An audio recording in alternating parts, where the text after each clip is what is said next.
Ami Blender et l'impression 3D, bonjour. Merci pour les commentaires sur mon tuto précédent.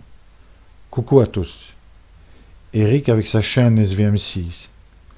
Blender DN33 Didier, car il fait de bons tutos, surtout avec la corde et le puits de mine. Pascal pour sa créativité et ses impressions, merci, car je n'étais pas en forme du tout. Et mes imprimantes en restauration.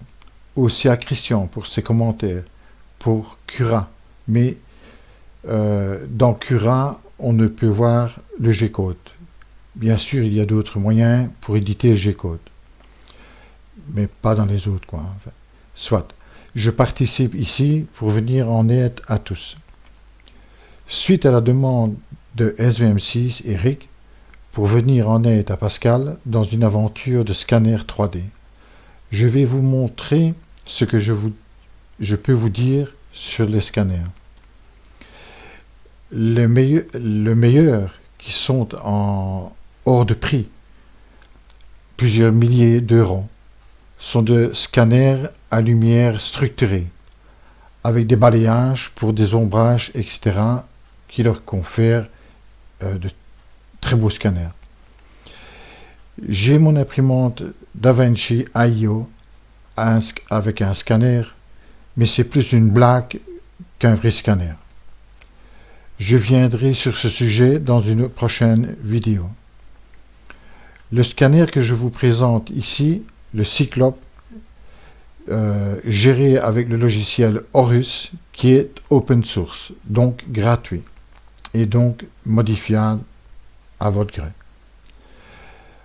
Je vous invite à aller voir sur leur site. J'essaierai de mettre le lien en dessous. Je vais vous mettre sous ma vidéo un lien sur Photogrammetry, un site qui fait beaucoup sur le sujet, quoi. Voilà. Donc maintenant, on va passer au logiciel Horus. Voilà. Je vais donc retirer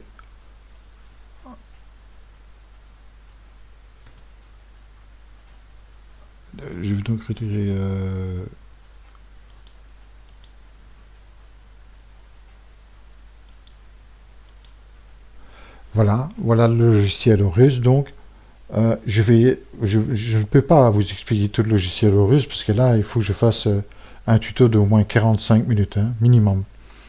Mais je vais vous montrer ici, je vais le déclencher. Voilà, il est parti. Maintenant, je vous remets donc le périphérique. Qu'est-ce qu'il est oh là là là là là. Voilà. Voilà, vous voyez donc le scanner qui envoie des trames de laser, des trames laser. Et celui-ci, un petit coucou à tous. Donc nous avons ici un plateau qui tourne, dont la vitesse est programmable, sens horaire, sens anti-horaire. Vous allez me dire, bien sûr, c'est pas de la photogrammétrie. Oui, c'est vrai. Mais si on enlève les lasers et qu'on met des lumières à la place, souvent j'ai remarqué le bleu avait un avantage là-dedans. Mais enfin, soit. Donc on envoie une lumière sur quelque chose qu'on mettrait sur le plateau pour le scanner et automatiquement la caméra ici, ou appareil photo, sur le point central ici, je vous montre avec ma main évidemment, voilà, je prends le stylo ici, permettrait donc de prendre X photos ou ce qu'on veut. Je vous rappelle qu'en faisant accélérer le plateau. Nous avons ici sous le plateau un moteur pas à pas qui, la vibration est très correcte. On pourrait, bien sûr, on en vend même des ceux d'ailleurs comme ceux-ci qui sont imprimés, hein, donc vendus imprimés, complets. Moi non, c'est un qui a été mis donc par moulage. J'ai acheté ça sur AliExpress il y a quelques années déjà. Pas facile à régler pour celui qui ne le sait pas. Ma foi, en faisant un bon cours, il y a moyen d'y arriver et de refiler des fichiers pour dire d'engager un peu plus les gens plutôt que de les laisser en panne. Donc nous avons évidemment pour piloter ce moteur et ce logiciel, ça ne se fait pas avec l'aide du Saint-Esprit, hein. Il faut bien piloter. Nous avons donc ici, j'espère que vous allez me voir sur la petite webcam ici, voilà, je vous montre avec le stylo ici. C'est vrai que la lumière est déjà tombée un peu. Je vais mettre un peu de lumière, peut-être que ça ira mieux. Donc, nous avons donc ici à l'arrière une carte électronique Arduino, la Uno. Donc, vous avez ça maintenant vraiment à moitié pour rien sur AliExpress, hein. Et vous avez donc un shield ici, parce qu'il travaille avec des shields. Les shields, ce sont une carte, comment je veux dire, qui peuvent avoir des fonctions différentes. Dans ce cas-ci, cette carte-ci peut comporter donc un driver pour piloter le moteur et voire même un second, vous voyez, on voit le système pour le mettre. Nous avons ici donc les fils du scanner ici, hein, donc qui alimentent en courant les lasers plutôt. Voilà, ici la caméra, et donc tout ça est relié bien sûr au PC par ce fameux logiciel gratuit. Donc l'idée, bon, c'est une idée comme une autre, hein. Donc on arrête les lasers, on fait travailler la caméra, on met une lumière pour dire d'avoir une lumière régulière, et voilà, ça pourrait aussi faire l'affaire. Maintenant, on peut adapter ça sur un autre système, mais le plateau déjà tournant avec le moteur, et les petits modules électroniques, ça coûte pas cher du tout, hein. Je peux vérifier et vous confirmer ça, mais voilà. Donc, on pourrait penser à ça.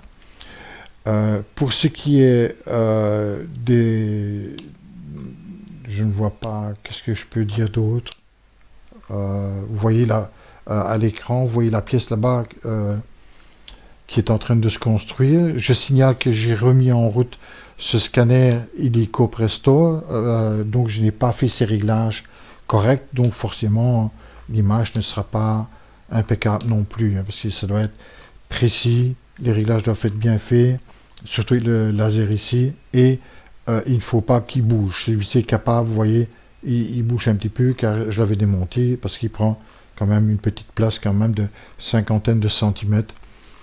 Et voilà.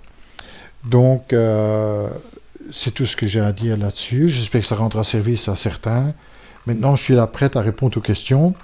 Et si il faut plus de détails, je rentrerai dans une petite vidéo pour expliquer ce dont on pourrait me poser comme question.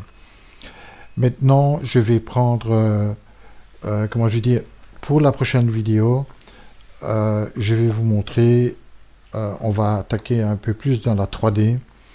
Par exemple, j'espère qu'on le verra à la caméra, voilà, je vous montre ici, voilà, c'est un morceau d'ABS, hein, vous voyez, avec un insert, ce sont des inserts pointus, que c'est connu par certains, je pourrais montrer ça évidemment, vous voyez, et de l'autre côté, vous avez un filet, donc pour pouvoir faire une traction sur quelque chose, ou quelque chose comme ça, je vous assure, c'est costaud, je ne le casserai pas avec mes dents, voilà. Maintenant, il n'y a pas que ça, hein.